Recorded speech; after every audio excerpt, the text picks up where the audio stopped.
Alhamdulillah, wassalatu wassalam ala Rasulillah. As we are, inshallah, making a video to answer the criticize and the remarks that people do on myself and on my method of Ruqyah, especially on the jinn catching.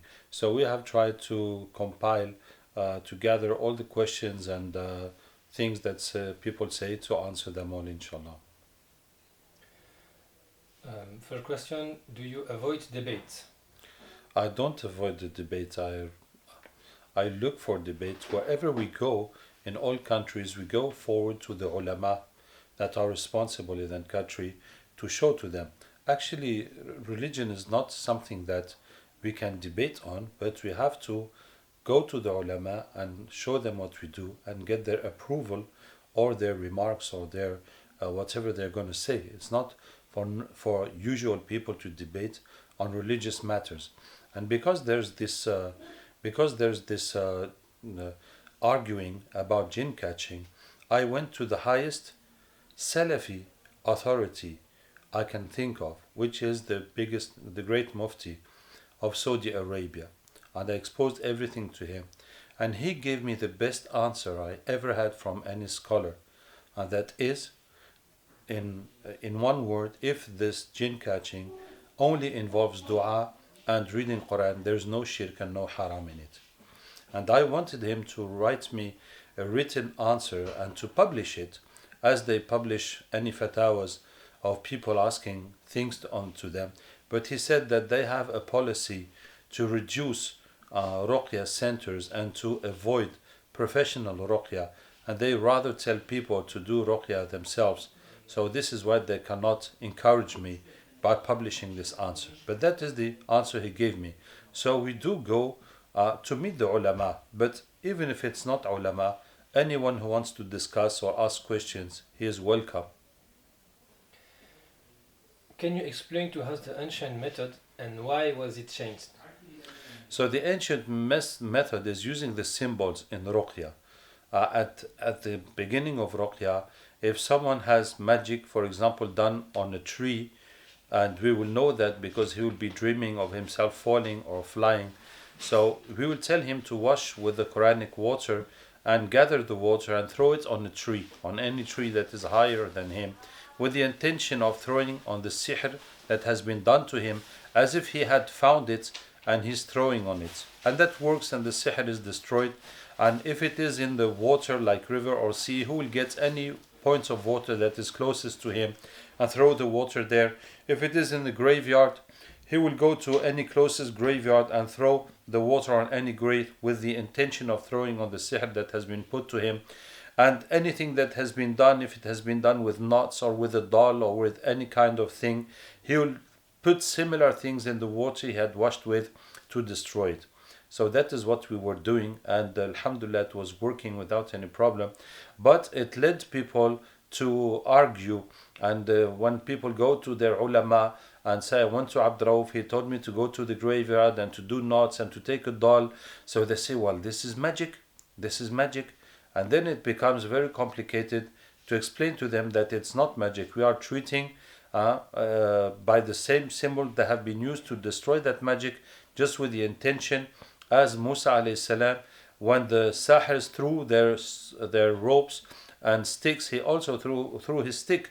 So it is the same action he has done, but he has done it by the power and the order of Allah, and they have done it by the working with shayateen. But the action was the same. So looking like the magicians or the kuffar is not in itself magic or kufr. It depends what are you doing. But because this method caused problems to us and caused much debate, and in some countries it led to blocking the Ruqyah altogether, so we changed all this method by verses of Quran. So for any type of sihr, we will find a verse that talks about that can give us a clue to that sihr and add it in the water by reading it or by writing and diluting it, and the person will just wash with it and that sihr will go. So since we have changed that whole method, it's not because it was magic or it was shirk or it was wrong, but because it was not understood and there was a shubha. there was a similitude between what we do and the magicians do. So we left it and turned back to total Quranic method. So there will be no problem with it and no ambiguity. Now, when we first changed that method, it happened in Burkina Faso, and because we were going to use a new method, and we had a method that works and that is halal, so we cannot endanger the patients and do experience on them not knowing if it's going to work or not. So we started to do this new experiment in the places where it was impossible to do the old method. So we did that for in the beginning, and pretty soon we saw that it was working very well. So then we changed the whole method for all our centers throughout the world. Can you explain why the jinn catching is not shirk? Well, the jinn catching, when a patient has jinns that speak, we will work on them to make them embrace Islam. And once they make Shahada, we make sure they are really Muslim, because their body must change from black to white. And also, they must not suffer from the Quran.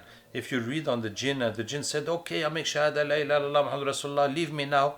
So that means he's not really Muslim. Because if he was really Muslim, your reading will not harm him anymore, and he will not ask you anymore to stop and to leave him.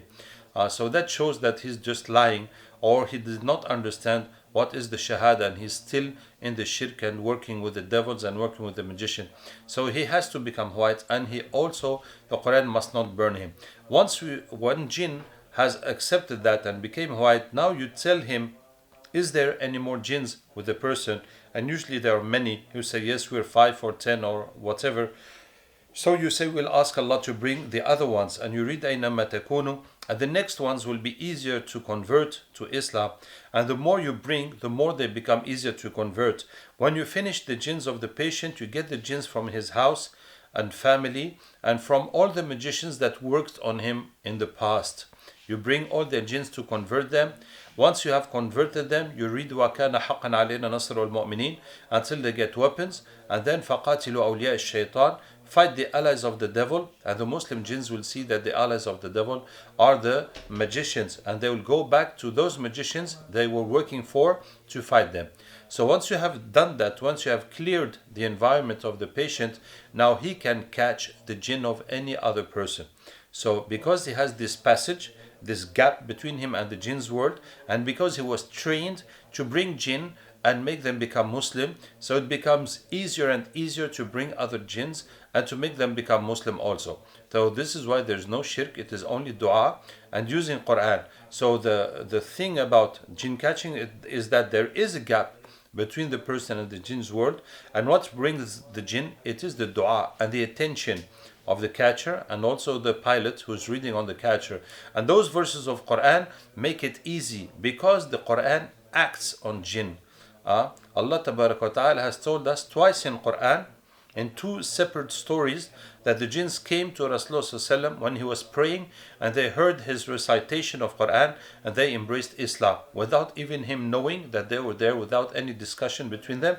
They just listened to Quran, and that shocked them positively, and they accepted Islam. But unfortunately, we were not able to take advantage of these surahs and these teachings, and for years I was debating with jinns to make them become Muslim, until I discovered that it was useless, and you just have to give them a verse of Quran that means what you want to say, and they will accept it, and they will embrace Islam immediately. So since we have discovered that, we are using Quran for jinn catching, so it makes it very fast and easy for jinns to come and to become Muslim. Do you work with jinn? We don't work with jinns, and I don't believe in working with jinns. So in our jinn catching, we catch the bad jinns that are harming people, we make them become Muslim, and we send them to fight the magicians, and that's the end. The only relation we keep with them is to make dua for them every day. But that is a general rule of Islam. If you work for any Islamic work, if you give da'wah, you should give time every night to make dua for those people you have done da'wah to. For anything you do for the sake of Allah, you must give time for dua to keep it going.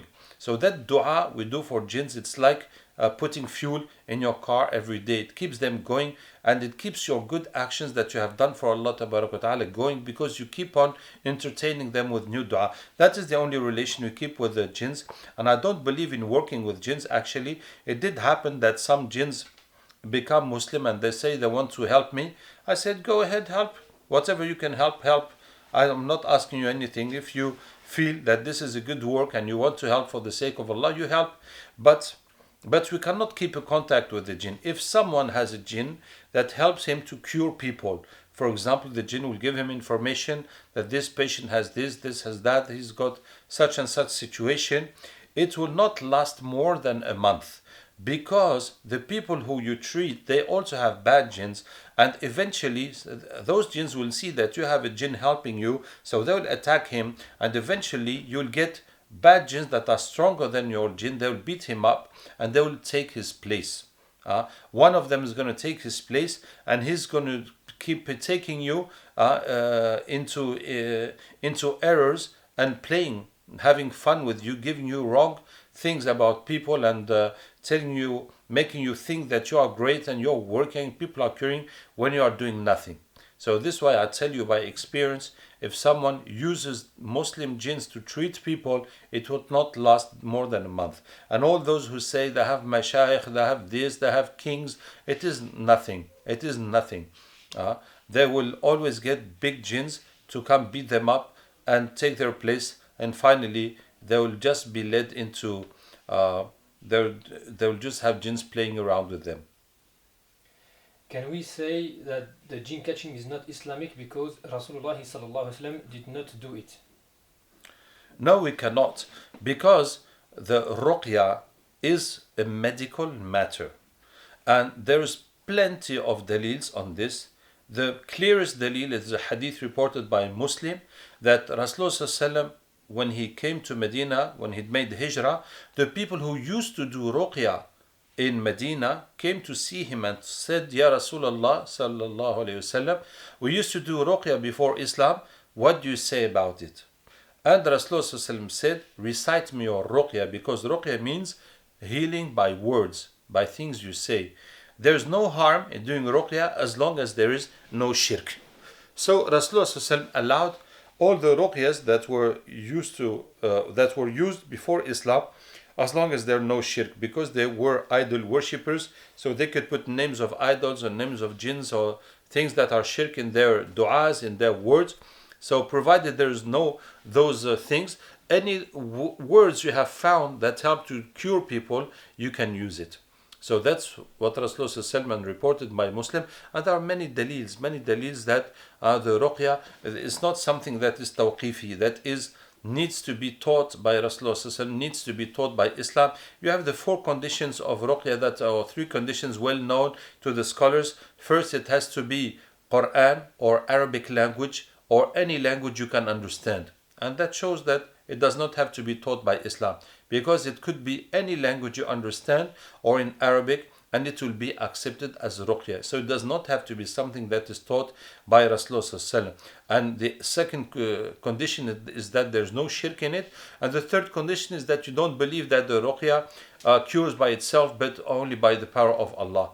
You see, so fundamentally Ruqyah is not something that is taught by Islam, is any method one can use to treat by words. But now that these words are Quran and we are using Quran, so there's absolutely no doubt that it is halal, because any other words, as long as there's no shirk, are accepted. So what about Quran?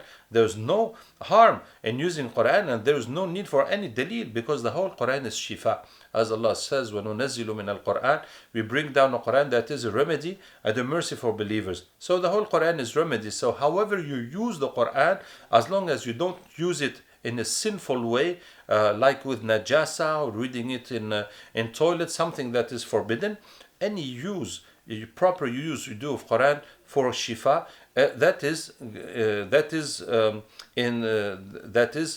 under this verse that we give down a Quran that is shifa, that is a remedy. Did Rasulullah teach us clearly about Ruqyah? No, Rasulullah did not teach clearly about Ruqyah. And the proof is that the Sahaba used to do the Ruqyah before Islam, and Rasulullah just controlled, is there any shirk or not? And look at the other story when the Sahaba met a tribe, when the chief of the tribe was bit by a scorpion, and one Sahabi went to do Ruqyah, and he did Ruqyah by Fatiha on him, by Surah Fatiha. And when they came back to Medina, and Rasulullah asked him, وَمَا أَدْرَاكَ أَنَّهَا رُقْيَةٌ, how did you know that Fatiha was a Ruqyah? That this Surah Fatiha had the power to cure. So that means that before this story, the Sahaba did not know, and the Rasulullah did not teach them that you can use Fatiha to cure as a Ruqyah. And he said, شَيْءٌ أُلْقِيَ إِلَيْ أَوْ شَيْءٌ أُلْهِمْتُهُ. He said, it just came into my mind, or I was inspired in that way. So Rasulullah did not teach them, and whoever uses Quran in any way to treat, he is welcome. In any proper way that's not najasa, not something forbidden, it is accepted. Some people say Quran is for hidayah and not for calling jinn. The purposes of Quran are not limited into hidayah, into teaching, into whatever you want. Quran can be used for protection. Of course, we know Ayatul Kursi before sleeping as protection, and how Rasulullah went in Surah in Hijrah, and he was reading وَجَعَلْنَا مِنْ بَيْنِ أَيْدِيهِمْ سَدًّا وَمِنْ خَلْفِهِمْ سَدًّا فَأَغْشَيْنَاهُمْ فَهُمْ لَا يُبْصِرُونَ. And those youth who were sent to kill him, they did not see him pass. So it is used for protection, and it is used for shifa. And it is shifa. We are bringing jinns to cure people, and also for da'wah. Quran is for da'wah. We bring these jinns to give them da'wah. So alhamdulillah, as I told you in the two stories where the Quran, where jinns converted by listening to Quran, Quran has a power upon jinns. It acts upon jinns and it burns them when they are not Muslim. And when they hear the Quran, they understand and they react to it immediately. So alhamdulillah, this is an opportunity for us to bring them and to convert them. Is jinn catching permissible?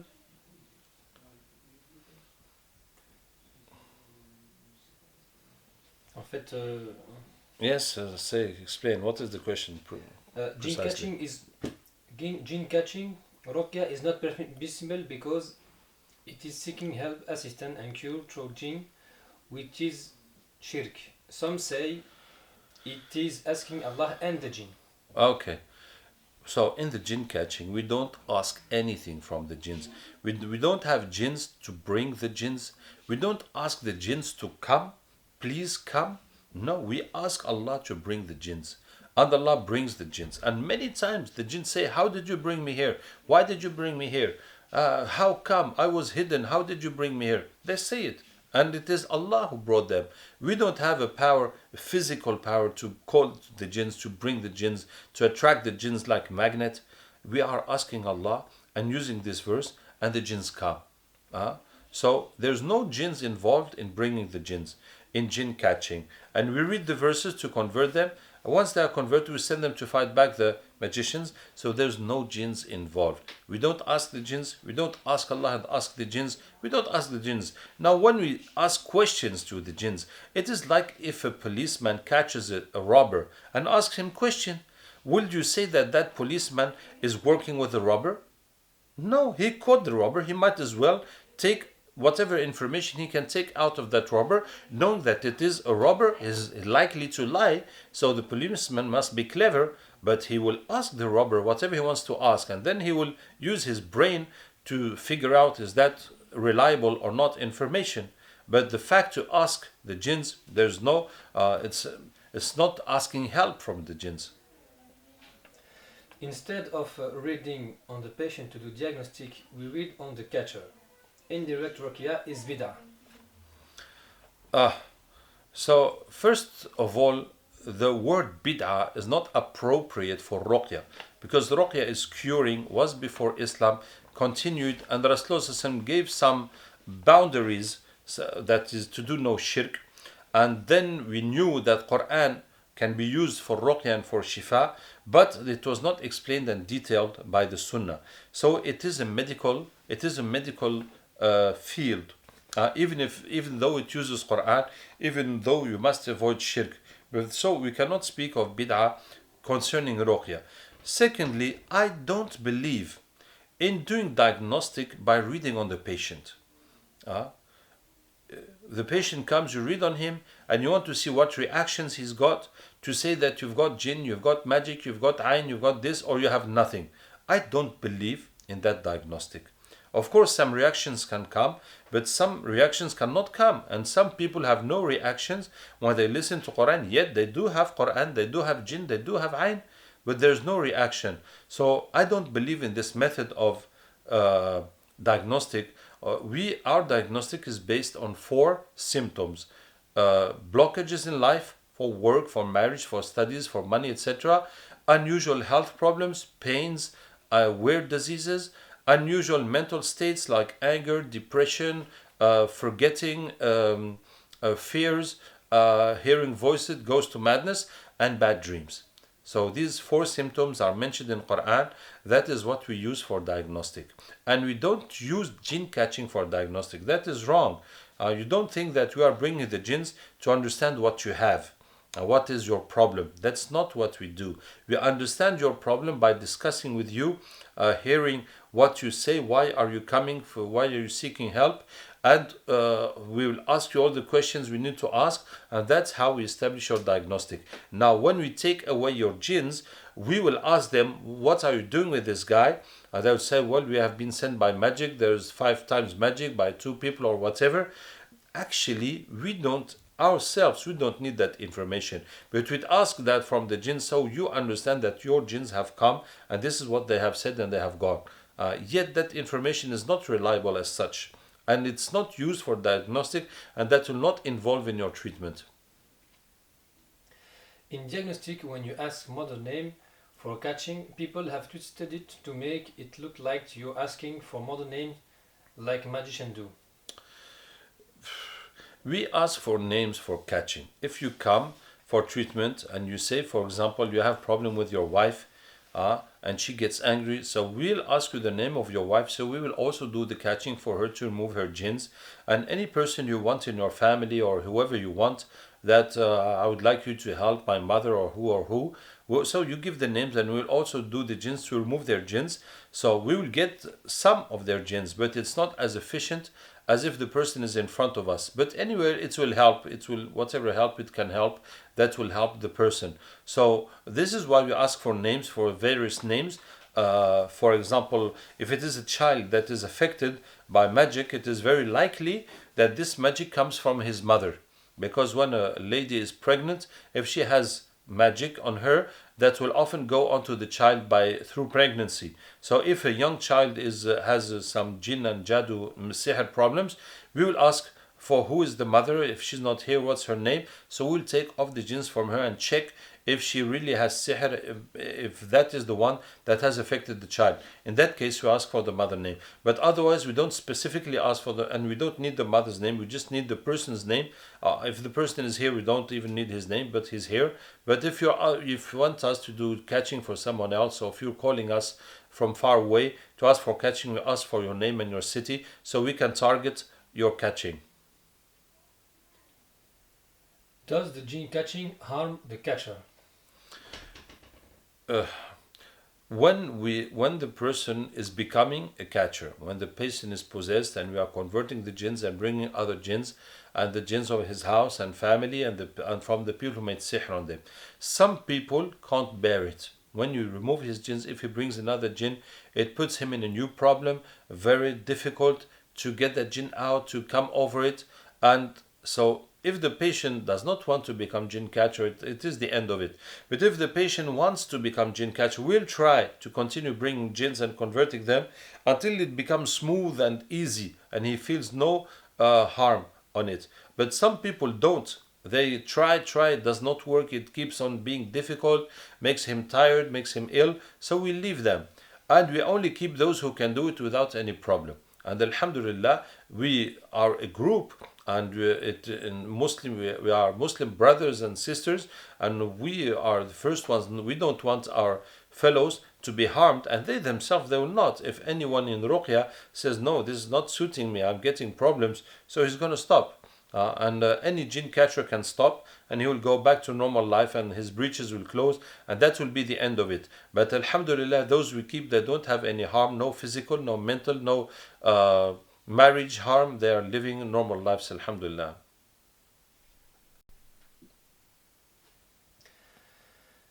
The hadith of Sulaiman alayhi salam means the catching is not allowed. What do you think about this?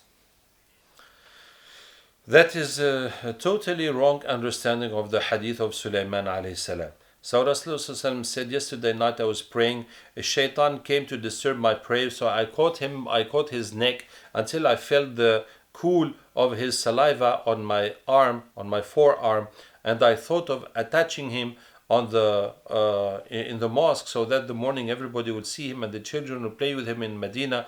But then I remembered the dua of Sulaiman alayhi salam, I let him go. So what does that mean? Sulaiman alayhi salam said, رَبِّ اغْفِرْ لِي وَهَبْ لِي مُلْكًا لَا يَنْبَغِي لِأَحَدٍ مِنْ بَعْدِ. Oh my Lord, forgive me and give me a kingdom that no one after me will have. This means that no one after Sulaiman alayhi salam can have his same power.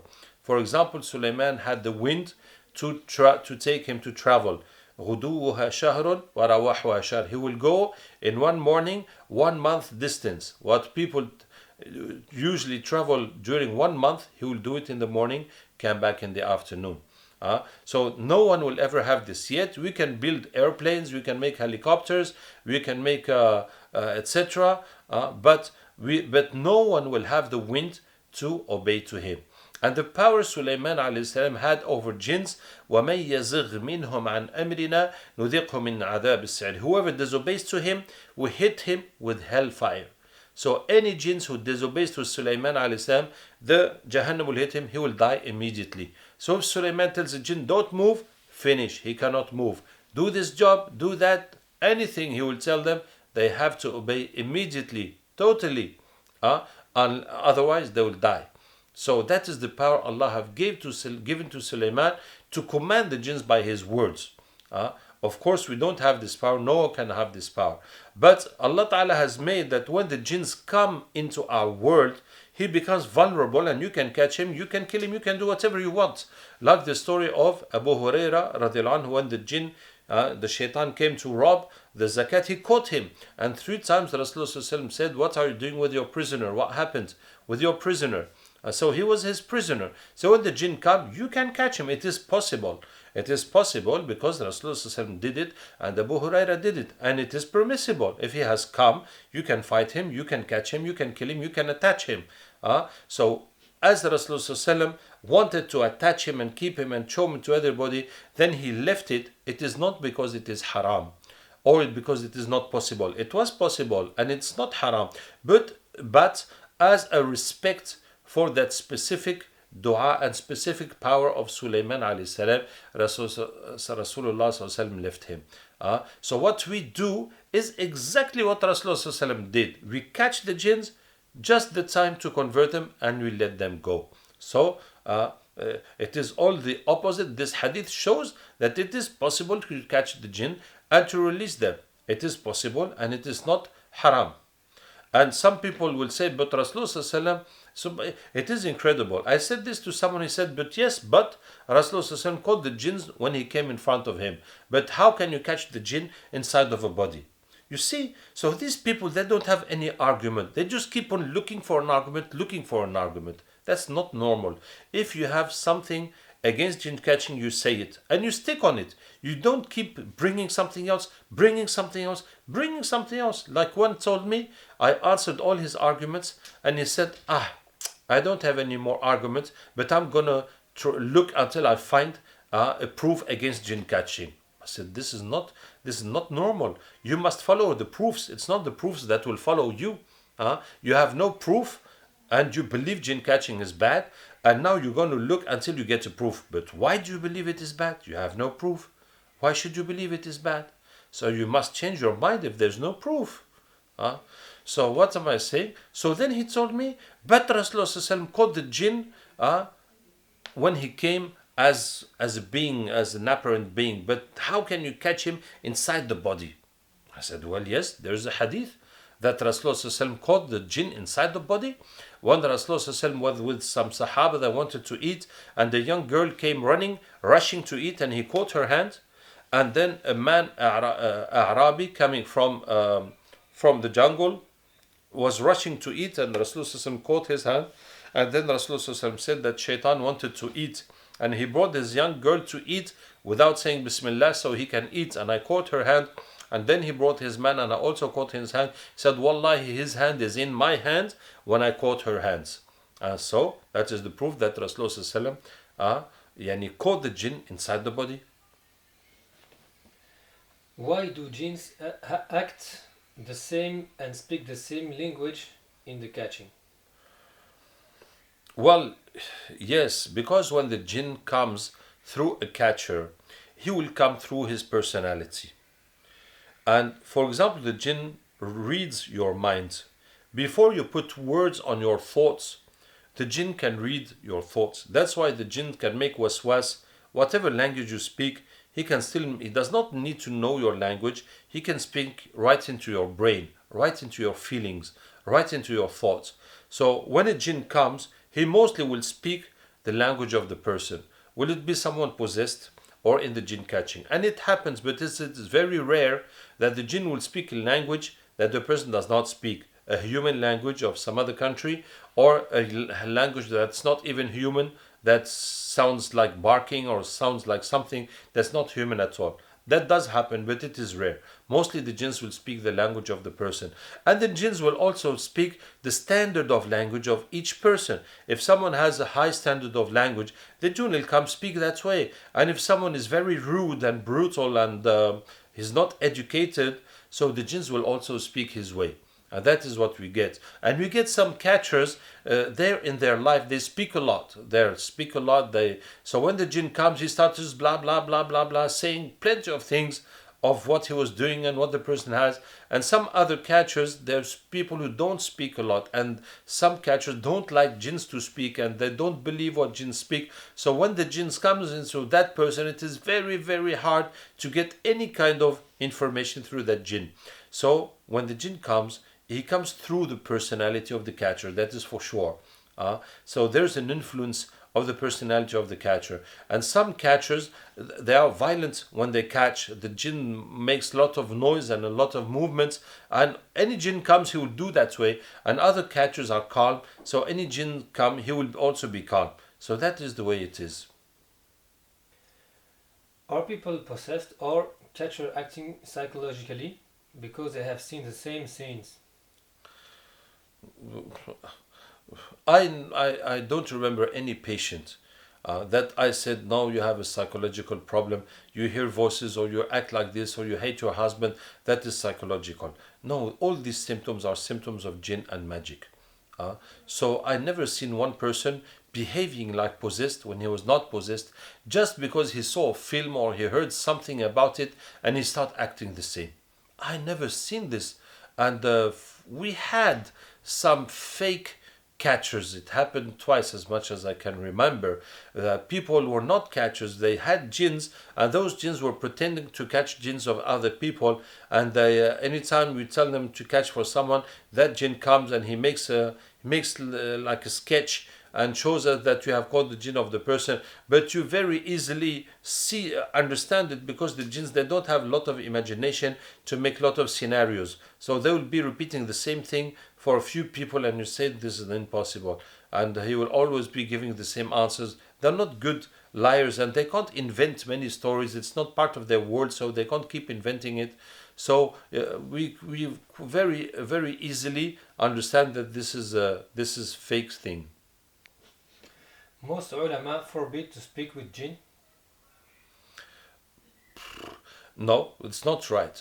Ulama do not forbid to speak with jinn. We have the story of Abu Huraira radiallahu anhu speaking with the jinn 3 nights, and every morning Rasulullah was asking him what happened, and he's going to come back and this, and Rasulullah did not say, hey, that's a jinn, you must not speak with him, it is forbidden to speak with jinns. No, it's not forbidden to speak with jinns. And Ibn Taymiyyah has written what is permissible, not permissible to ask the jinns about. And there's a story of Ibn Baz, Abdulaziz Ibn Baz, former mufti of Saudi Arabia, rahimahullah, that one girl was possessed by jinn, and the jinn said he wanted to speak with bin Baz, and so her father was attending the courses of bin Baz. He told him, and Sheikh bin Baz came, or they brought the daughter to him, and bin Baz rahimahullah spoke with that jinn for 2 hours, and then he said, yes, what he's saying is correct. It is part of the fatawi that is published of the Saudi Arabia ulama concerning jinn and magic. So there's nothing that is forbidden to speak with the jinns. It depends what you speak with them, or if you're going to believe them absolutely, or if you think he's going to give you some great information. Anyway, so some ulama will forbid to speak with jinns because they're afraid that people go beyond boundaries and do wrong things with jinns and go astray with this. This is why they will forbid as ihtiyat, yani as a matter of caution, but in itself it's not forbidden. If you don't believe jinns, why do you speak so much with them? Well, the videos we do is to explain to people and to show that to people. But in our daily ruqyah, we speak very little with jinns. And when we do the catching for the patients, we know how it works, and we bring jinns, we convert them. We very rarely and very little we speak with jinns. But because there's too much shirk. You see, the other day we did the catching for the volcano and the mountain in Malaysia, and also that temple. So that lady who asked me for the catching for the mountain, she told me that yes, indeed, her village, because she told me, please catch those jinns before they do the earthquake and they destroy our mountain. And I said, no, the jinns cannot do earthquake, but they make people believe they will do earthquakes, so you do sacrifices for them. And she said, yes, all her village does that. They do sacrifices for the jinns so that the jinns don't do earthquake and don't destroy them. And it is just the jinns making fun of them and putting them into shirk. So it is to fight that shirk and to give awareness to people on how jinns are and how jinns push people into shirk that we do these videos. And also to fight the evil that is going on earth. And you have to understand that people use magic and shirk very, very much. An example against Muslims. For example, terrorism. You have these Muslims killing people in so many different countries. So you say, what's happening? Is everybody turning crazy? You can't say it is an exception. It's not an exception. There's so much everywhere. Killing people. So someone is behind it. Someone is sending jinns on Muslims to do that. But only the Muslims who already have jinns and magic can be controlled by new other jinns, and that push them to kill each other, to make disorder against amongst Muslims. So it is important that we understand why this phenomenon. Are we all becoming crazy, or what's happening to us? Why is your ruqyah more developed in Africa? Yes, my ruqyah is more developed in Africa, mashallah, because I spent my first campaign in Africa was 2005. And before that, for 8 years, I was treating people in France. I trained 10 people on ruqyah. In those 30 days I spent in Africa, I trained about 30 people on ruqyah, plus I trained on psychotherapy, plus I did 17 conferences and 3 times in radio, everything. So there's so much more demand there and so much more people ready to learn and to fight. So this is why I spend more time there and I get more people training. And of course it is much easier to open a center in Africa. Even relations with authorities is easier. So where there is more result, that's where I'll spend more time. Alhamdulillah. And inshallah, may Allah make it easy for Pakistan, India, Malaysia, Indonesia, Turkey. What do you say to those? But Arab countries are very difficult. Authorities are difficult, and people also are quite difficult compared to other nations, with all my respect. Is jinn catching used for diagnostic? We already answered that. We don't use it for diagnostic. What do you say to those who accuse you of anything? Yes, some people accuse me of anything, really anything. Like, for example, I went in one country. Well, it's in how's it called? In Gabon. I went in Gabon. Allah Ta'ala made that we were in the hardest Salafi masjid in the capital city, Libreville. And I spent 2 weeks there. The first week was fantastic, and we did perfect work. And this is a very big masjid with 3 floors. Alhamdulillah, we had very nice work. After 1 week, they realized I was a guy from Tabligh Jamaat. And that masjid, those people, they're really against Tabligh Jamaat, always preaching against Tabligh Jamaat. So now they were very upset how they received me and put me forward, etc. And I am from Tabligh Jamaat. So now they start looking for anything and giving any kind of arguments against me. And they said that when I say أينما تكونوا يأتي بكم الله جميعا إن الله على كل شيء قدير, I will change the words and the letters so it becomes shirk, and that is why the jinns come. لا حول ولا قوة إلا بالله. It is total nonsense, because they cannot believe how can someone from Tabligh be working on jinns and converting jinns and curing people. This is not possible, because Tabligh people, they say, have wrong aqidah, so any Tabligh person cannot be doing something right and something good. And this is completely wrong, because Tabligh is a group that does not teach aqidah. It does not teach aqidah, because in India, Pakistan, they have ulama in every masjid, and all the children of Muslims, they follow courses from young.